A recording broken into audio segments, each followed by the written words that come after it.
సురేందర్ పోతా అని చెప్పని సురేందర్కి ఏదో చాలా సినిమాది చిరంజీవులతోని వాళ్ళ వీళ్ళతోని కైకిలి పని చేసుకుంటున్నా అని చెప్పి దండం పెట్టి అడుగుతున్నాడు. అయ్యా మీరు లోపల నుండి పాటలు రాయరు, మీరు రాయలేకుంటే మేము పాడుకుంటాం బయట. సరే ఇక ఆ తనను కూడా ఇబ్బంది పెట్టుడు వద్దు, సరే నువ్వు రా అన్న. 2 నిమిషాలు మాట్లాడినాక మాకు ఓపిక ఉన్నది బాగా. అందరికీ నమస్కారం అన్న. నమస్తే వెంకటక్క. అందరికీ నమస్కారం అన్న. మీరు మాట్లాడేదాకా నేను కూడా మాట్లాడాలి. నమస్కారం అనే ప్రతి నమస్కారం అనే చైతన్యవంతుని పుట్టినరోజు శుభాకాంక్షలు. ఒక తిరుగుబాటుదారుని పుట్టినరోజు శుభాకాంక్షలు. వీటన్నింటిని కలిపితే ఇప్పుడు అద్భుతంగా పెట్టిరు వేదిక. ధిక్కార స్వరానికి పుట్టినరోజు శుభాకాంక్షలు తెలియజేస్తూ ఈ వేదిక మీద మాట్లాడే అవకాశాన్ని నేను ఎందుకు అడిగినా అంటే, కైకిలి పని అన్న, కైకిలి పని చేయాలి. తెలంగాణ సాధించడం కోసం 14 సంవత్సరాలు నిర్విరామంగా పనిచేసిన. నేను ఎవరి దగ్గర డబ్బులు తీసుకొని ఏ వేదికలకు అటెండ్ కాలే. ఎవరి దగ్గర తెలంగాణ ఉద్యమంలో డబ్బులు తీసుకొని నేను పాటలు రాయలే. తెలంగాణ వచ్చినాక కూడా నా పాటను వాడుకొని ఎదిగిన ఛానల్స్ ఉన్నాయి. నా పాటను వాడుకొని ఎదిగిన వాళ్ళు ఉన్నారు, నా పాటను వాడుకొని నిలబడ్డ వాళ్ళు ఉన్నారు, నా పాటను వాడుకొని అన్ని రకాలుగా అనుభవించిన వాళ్ళు ఉన్నారు. నేను ఎప్పుడు పాటను అమ్ముకోలే, వాడుకోలే. 2013 నుంచి నేను డబ్బులు తీసుకొని పాట రాయడం స్టార్ట్ చేసిన. కాబట్టి నాకు బాధ్యతలు ఎక్కువ, నా కుటుంబ బాధ్యతలు ఎక్కువనే ఉన్నాయి, వ్యక్తిగతమైన బాధ్యతలు ఎక్కువనే ఉన్నాయి, సాధించాల్సింది కూడా ఎక్కువనే ఉంది. కాబట్టి నేను ఇప్పుడిప్పుడే సినిమా రంగంలో ఏదో ఒక పేరు వచ్చింది. అక్కడ కూడా మన తెలంగాణలో ప్రతిభను గౌరవిస్తారు కాబట్టి, గుర్తిస్తారు కాబట్టి, వాళ్ళు చేరదీస్తారు కాబట్టి, దాన్ని ఆస్వాదిస్తారు, మీరు కూడా తిరిగి కాబట్టి ఆడ పని చేస్తానికి కైకిలి పని ఒప్పుకున్నప్పుడు కైకిలి పని చేయాలి. ఇక మళ్ళీ ఈడికి వచ్చి నేను తెలంగాణలో పెద్ద తోపును, నేను మీసాలు తిప్పితే మా వాళ్ళు మొత్తం బ్లాక్ బస్టర్లు చేస్తారు, నేను ఉరుకుమంటే మా వాళ్ళు ఉరుకుతారు, నాకు అక్కడ వేరే గుర్తింపు ఉన్నది అంటే కుదరది. అందుకే నాకు 2 నిమిషాలు టైం ఇవ్వన్నా, నేను మాట్లాడిపోతాను. పృథ్వీ అన్నను ప్రేమతో కూడిన దౌర్జన్యం చేసిన. థ్యాంక్ యూ అన్న, నాకు అందరూ పెద్దలు ఉండగా అవకాశం కల్పించిన ధన్యవాదాలు తెలియజేస్తూ, నేను దీంట్లో సత్యనారాయణ బాబు గురించి ఏం మాట్లాడదలుచుకోలే. మీకు సమ్మతమేనా? నేను పాట కూడా పాడదలుచుకోలే భయ్యా. నేను ఖచ్చితంగా ఫుల్ క్లారిటీగా చెప్తా ఏ విషయం చెప్పినా. నేను బాపు గురించి మాట్లాడదలుచుకోలే. ప్లీజ్ నేను చెప్తా అన్న, పాటలు పాడుకొని వీళ్ళు పాడటానికే పనికత్తరనే కాడికి పోయినాం, అట్లా కానియద్దు. అరే మన దాంట్లో మనం మాట్లాడుకోవాలి కదా. అరే ప్లీజ్ దండం పెడతా, చెప్పేది వినండి, మీతో మాట్లాడాలి. ఎక్కడనే అన్న మంచినీళ్ళు తాగచ్చినావా? సరే పాడుకుందాం కానీ నేను చెప్తున్నాను అన్న. అందరూ పృథ్వీ అన్నకు పెద్దబాబుకు సంబంధించి మంచి విషయాలు చెప్తారు, ఇన్స్పిరేషనల్ వర్డ్స్ చెప్తారు, ఆ బాపు ఎట్లా అచీవ్ అయ్యింది అనేది చెప్తారు. ఆయన లోపల ఉన్న ధిక్కారాన్నే చెప్తారు కానీ బాపు లోపల అధికారం కూడా ఉన్నది, అది ఎవరు చర్చిస్తలేరు. ఇది కూడా చెప్పండి పృథ్వీ అన్నకు దయచేసి. పృథ్వీ అన్నకు ధిక్కారంలో అధికారం ఉంది, దాన్ని కూడా సాధించమని చెప్పండి. ఆ బాపు ఒకసారి చట్టసభకు వేయండు, నువ్వు కూడా చట్టసభలో నిలబడి పృథ్వీరాజ్ అనబడే నేను అంటే చూడాలని ఉందన్న నాకు. నువ్వు ఏదైనా గుర్తుపెట్టుకో, ఈటల రాజేందర్ అన్నెంబడి నేను తిరిగినప్పుడు కరీంనగర్లో మేము ధర్నాలు చేసుడు, ఈ బస్సులను గుద్దుడు, ఈ లారీలను గుద్దుడు, ఈ రైలు లాగబట్టుడు, పట్టాలు వీకేసుడు. రాజేందర్ అన్న పైనుంచి కేసీఆర్ సార్ ఏది తీర్మానం చేస్తే కింద రాజేందర్ అన్న తీర్మానం చేసేది, మేము పోయి పనిచేసేది. మమ్మల్ని తీసుకుపోయి మేము అన్నీ చేసిన తర్వాత పోలీసు వాళ్ళు పట్టుకపోయి జైల్లో కూర్చుని పెట్టేది. ఏం కొట్టకపోయేది కానీ టార్చర్ చేసేది, ఇడిచిపెట్టకపోయేది, బయటికి వేతనంటే ఇడిచిపెట్టకపోయేది. అట్లా అటాకులు చేసినప్పుడు అట్లా జరిగేది. ఎవరికైనా అవసరం ఉందనుకో, ఒక కాలేజీలో ఫీజు అన్న, వాడు ఫీజు కట్టమంటాడు, మన వాళ్ళు ఏమో వెనుకబడ్డోళ్ళు, వాళ్ళు తెలంగాణ ఉద్యమంలో తిరుగుతారు. అవ్వయ్య పిల్లగానికి కట్టడానికి కూడా డబ్బులు లేవన్నా, మేము పోతే కాలేజీ వాడు దేక్తలేడు అంటే రాజేందర్ అన్న కూడా వచ్చి మాట్లాడేది. రాజేందర్ అన్న వచ్చి మాట్లాడినా కూడా కాలేజోడు 10,000 ఉందనుకో 500 తగ్గిస్తా అనేది. ఆలోచించాలి దీన్ని బాగా. నేను చెప్తున్న ప్రతి మాటను మీరు నోట్ చేసుకుని దీన్ని ముగింపు అద్భుతంగా ఉంటుంది. వాడు 500 తగ్గిస్తా అనేది. రాజేందర్ అన్న కూడా చేసేదేం లేక అడిగి నోరు పోగొట్టుకున్నాం. ఆ తమ్మి మనవన్న సర్దిత అయిపోయేదని తిరిగి వచ్చేది. అట్లా రాజేందర్ అన్న అనేక సందర్భాలు ఆయన జేబులకి డబ్బులు కట్టగా నేను చూసిన. రాజేందర్ అన్న ఆయన నమ్ముకొని తిరిగిన వాళ్ళకు, తెలంగాణ ఉద్యమకారులకు చాలామందికి డబ్బులు కట్టిండు, చదివించిండు. అదైనా వ్యక్తిగత సంపద ఉన్నది వాటి చేసిండు.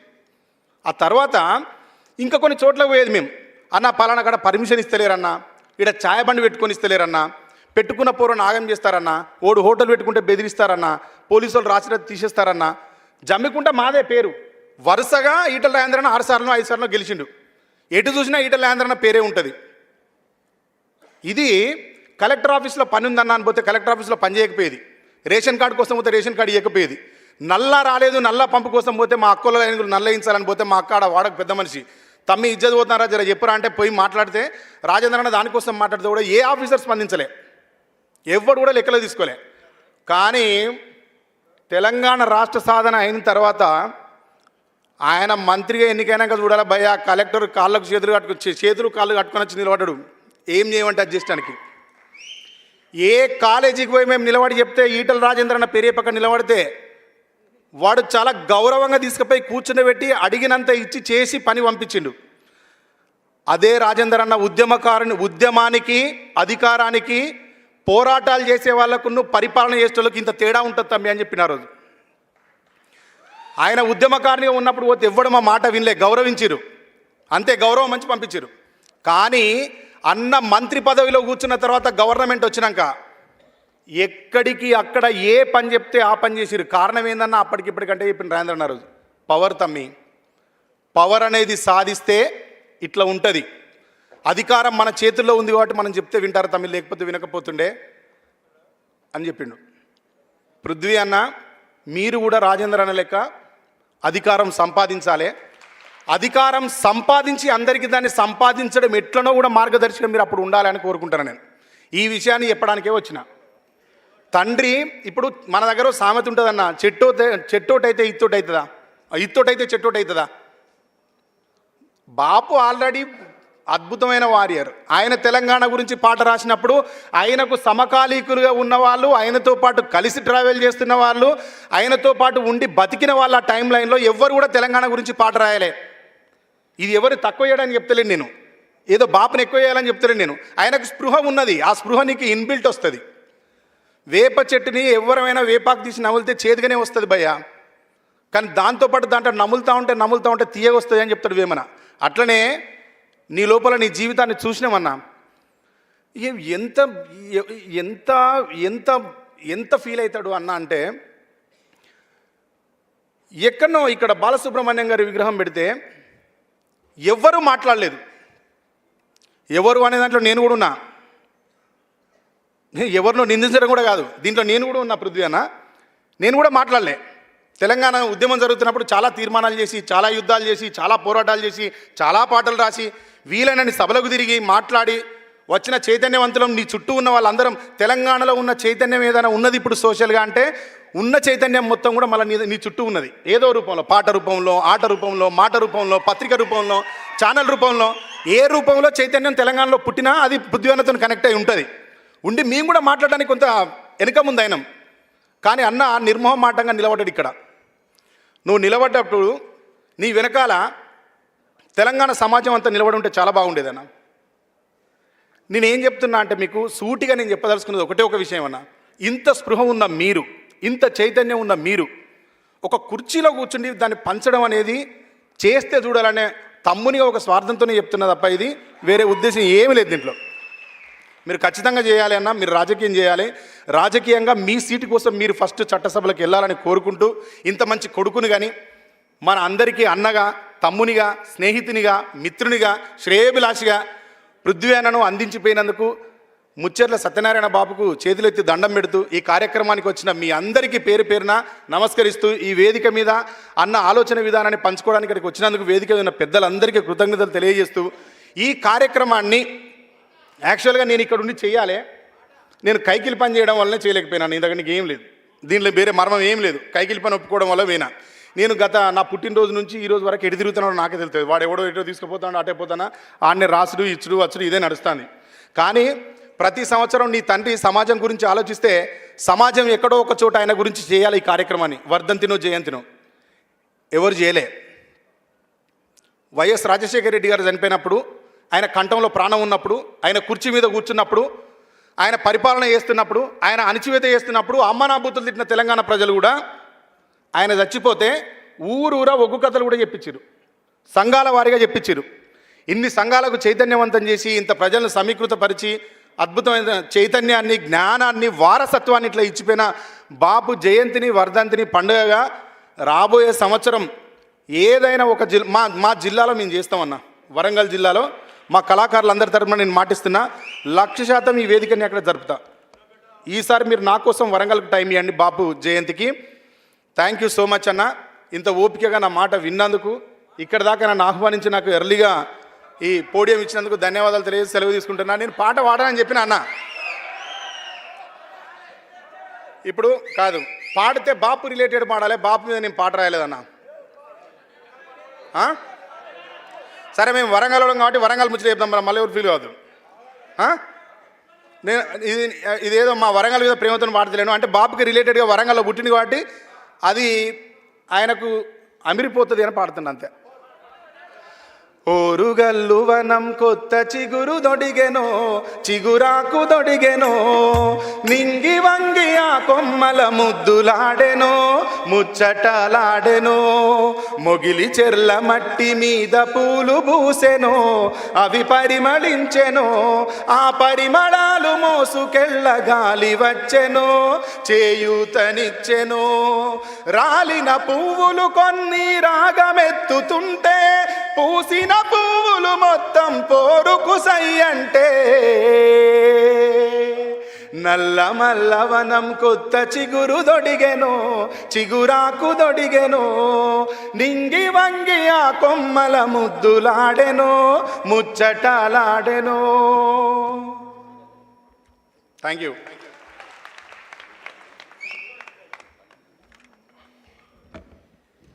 మా సురేందర్ ఎప్పుడు అధ్యక్ష అనాలే అనంగా చూడాలి అని ఉన్నది అని అంటాడు. వాస్తవమే, ఈటల రాజేందర్ గురించి చెప్పినట్లు చాలామందికి ఉన్నారు, కరెక్టే. నేను ఆలోచించేది నా మనసులో ఉన్నది ఈటల రాజేందర్ లెక్కనో ఇంకెవరు లెక్కనో పేర్లు తీసుకోదలుచుకోలే. 500 రూపాయలకో 1000 రూపాయలో 10,000 ఫీజు ఉన్న కాడ 20,000 ఫీజు ఉన్న కాడ హాస్పిటల్ ఎవరన్నా సావు బతుకులలో ఉంటే ఒక 2,000 రూపాయలు, లేకుంటే సీఎం రిలీఫ్ ఫండ్కి ఒక 10,000 రూపాయలు, 1,00,000 రూపాయలు అయితే 10,000 రూపాయలు ఇచ్చుడో, లేకుంటే అవుట్ సోర్సింగ్ కింద ఇవాళ దోపిడీ ఏదైతే జరుగుతున్నదో, క్వాలిఫికేషన్ ఉండి పీజీలు పిహెచ్డీలు చేసినటువంటి వాళ్ళు జూనియర్ కాలేజీలల్లో లెక్చరర్లుగా ఉండో, లేకుంటే కూల్ పని చేసుకునేటువంటి స్థాయిలో ఉన్నటువంటి వాళ్ళని చూస్తే నాకు అట్లా అనాలనిపిస్తుంది. నిజంగా అనే స్థాయి కనుక ఉండేది ఉంటే తెలంగాణ మొత్తం ఉచిత విద్యా వైద్యం ఇచ్చే స్థాయిలో అప్పుడు నేను అక్కడ కూర్చునే కనుక అనుకుంటే, ఏదో కొంతమందికి 500 రూపాయలు 1000 రూపాయలు 2,000 రూపాయలు అనేది నా నుంచి ఎక్స్పెక్ట్ చేయకండి. నేను పోనది, అది నాతో కాదు. అది ఒకవేళ నేను నిజంగా దాంట్లో పోయేటట్టుంటే దాంట్లో మార్పు తీసుకురాగలిగేటువంటి ఆలోచన ఉన్నటువంటి వాళ్ళతో సోపత్ చేసిపోతా, కానీ నేను పోను. నాకు అవసరం లేదు ఇంకా. అది ఎందుకు, దేని గురించి చెప్పు. మళ్ళీ అదే వ్యవస్థ, అదే దోపిడీ, అదే కథ ఉన్నట్టయితే నా తెలంగాణ యువతరానికి ఉద్యోగాలు ఇవ్వలేనటువంటి స్థాయిలో ఉన్నటువంటి రాజ్యాలల్లో ఉండి పనికిరాదు. అది పనికిరాని రాజ్యం అది. సో అది పనికిరాని పదవది, పనికిరాని ఎమ్మెల్యేలు, పనికిరాని మంత్రులు, వీళ్ళంతా బ్రోకర్లు, జోకర్లు. ఇక నేను ఇంకెక్కువ మాట్లాడదలుచుకోలేదు, కానీ సో అటువంటి దాంట్లోకి నేను పోదలుచుకోలేదు. ఎస్, పోరాటం చేయాల్సిందే, చేస్తాం. ఈ వ్యవస్థ మొత్తం తెలంగాణలో ఉన్నటువంటి ప్రైవేటు కార్పొరేట్, పట్నంలో కార్పొరేట్ కాలేజీలు వచ్చినాయి అని మనం అప్పుడు పాటలు పాడుకుంటే, ఇవాళ పల్లెలకు మండలాల స్థాయిలకు నారాయణ శ్రీ చైతన్య కాలేజీలో పోయి ప్రతి ఇంట్లో నెలకు 10 నుంచి 15,000 రూపాయలు ఫీజుల రూపంలో జనాలు ఖర్చు పెడుతున్నారు. కూలి పని చేసినా, ఆటోలు నడుపుకున్నా, ఏం పని చేసినా వాళ్ళ పైసలు మాత్రం కట్టాల్సిందే. పుసుకునే ఎవరికైనా హాస్పిటల్ పాలైతే ప్రైవేట్ వాడు రోగం వచ్చినా రాకున్నా ఏం రోగం వస్తుందో తెలియదు, ఆపరేషన్లు అయితే అన్నీ అవుతాయి, ఈయన జేబు కత్తెరైతుంది, ఆత్మహత్యలు పాలవుతున్నారు. కాబట్టి ఆ వ్యవస్థ. ఇంకోటి, ఇది నేను ఉట్టిగా గుడ్డిగా చెప్తలేను, నేను ఇది చేయొచ్చు. కేవలం ఒక 55 నుంచి 60,000 కోట్ల రూపాయలు కనుక ఉంటే విద్యా వ్యవస్థ తెలంగాణలో మొత్తం కేజీ నుంచి పీజీ కాదు పిహెచ్డి స్థాయిల స్కాలర్షిప్లు, ఇన్ఫ్రాస్ట్రక్చర్లు మొత్తం ఇచ్చుకుంటూ పెట్టొచ్చు. అటువంటి ఆలోచన నాకున్నది. వైద్యం కూడా ఒక 50-55,000 కోట్ల రూపాయలు, 1,00,000 కోట్లు ఈ ముఖ్యమంత్రి చెప్తున్నటువంటి ఉన్నాయి కదా, అవి చేయొచ్చు, ఈజీగా చేయొచ్చు. మూసి చెప్పుకుంటూ తిరుగుతుంది కదా.